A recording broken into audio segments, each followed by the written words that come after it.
What's going on, people? Rob here, Trev2323. I was just coming downstairs to grab a towel because I was going to take a shower, and I figured I'd do a little video because I had to look up some information. It took me a while looking at it, and I figured I'd let you know what I found out. If you can see, I got rid of all my tilapia. Well, I got one upstairs, and this is who I got in the cage. But I want you to look at the cage, the tank, but look at his eyes. His eyes are clear right now.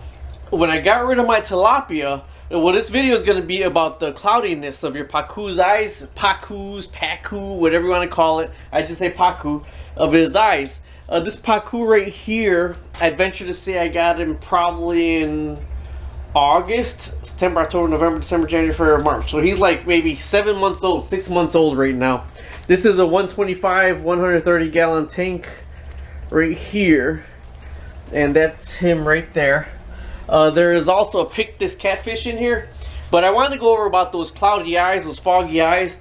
What happened with him is they were cloudy. I actually thought he was going to kick the bucket. I had about 25 or 30 tilapia in here, and the guy was giving them to, he came to take the tilapia.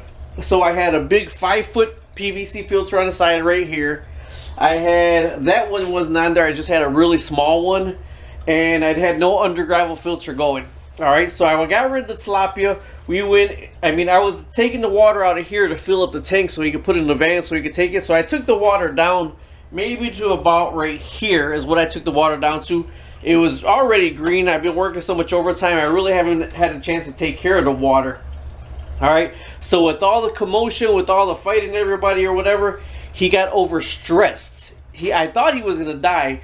By the next day, I left the water like this right here for 2 days. But I left the big the back filter wasn't on, just the big PVC filter was on.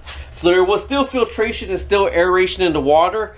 But with the stress that he went through, no other fish were in the tank. He was hiding in the back corner over there. And by the next morning, his eyes were completely fogged over, glossed over. So the stress actually caused that to his eyes.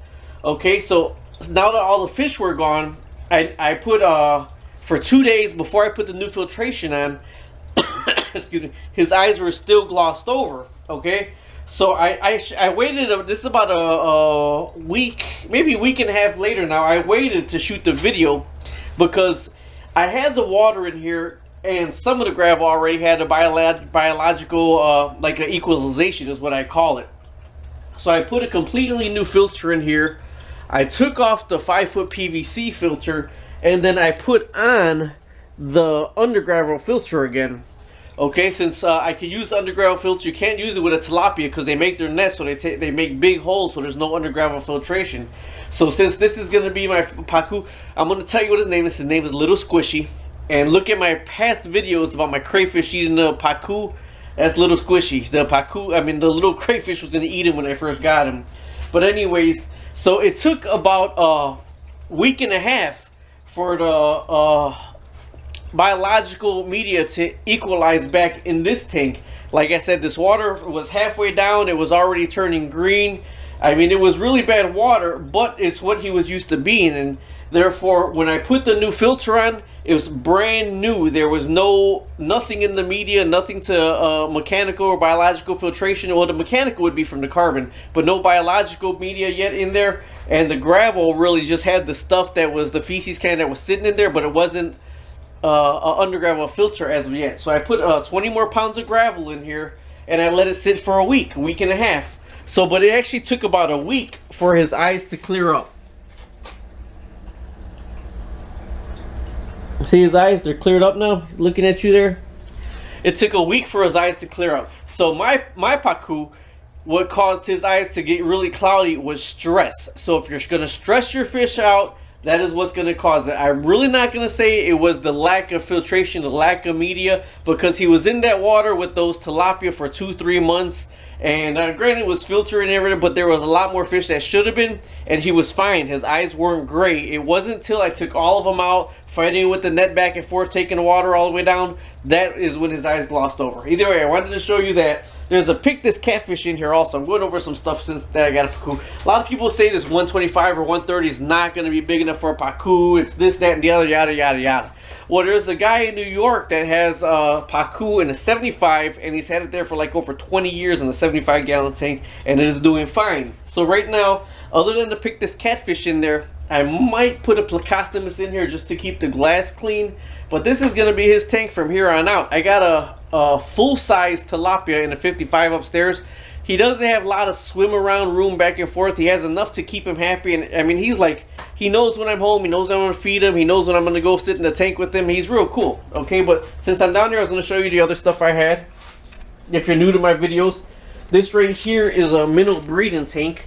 If the minnows are breeding, I really don't know. All this is a 29-gallon tote with a homemade carbon filter in there and the cups with the gravel in there. It looks cloudy, but it's not actually cloudy. It looks cloudy because it's a plastic tote. I actually put drilled holes through that and put zip ties to hold it together.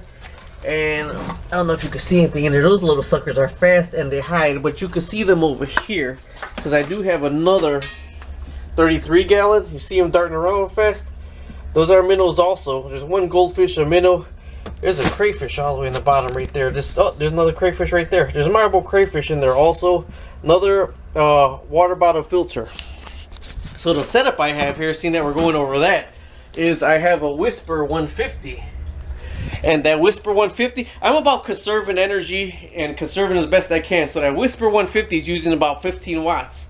And it's has that airflow right there for my under gravel, that airflow right there for my under gravel. That one's blocked off and that one's not being used right now, but it's split up with a gang valve right there. See the gang valve? So I got this one with the gang valve, that one with the gang valve, a pop bottle filter right there I made, and a little homemade filter right there. And the water, all the waters are crystal clear now. Okay, so either way, that's why I want to show you about the gray eyes with the Pacu. And then since I was here, I figured I'd show you about the rest of my fish. Alright, either way, subscribe. I don't have my tilapia no more, so you can go back in a lot of my videos. There's a lot more on the tilapia. I just got my one big one, and right now I'm in the process of attempting to breed minnows and attempting to, well, I am breeding marble crayfish. They're just going ham over there and that thing. I got a lot of little babies in there. But the stuff, oh yeah, look into Australian crayfish. They're beautiful, but they get up to a pound and they are edible also. Alright, thanks for watching. Talk to you later. Bye-bye.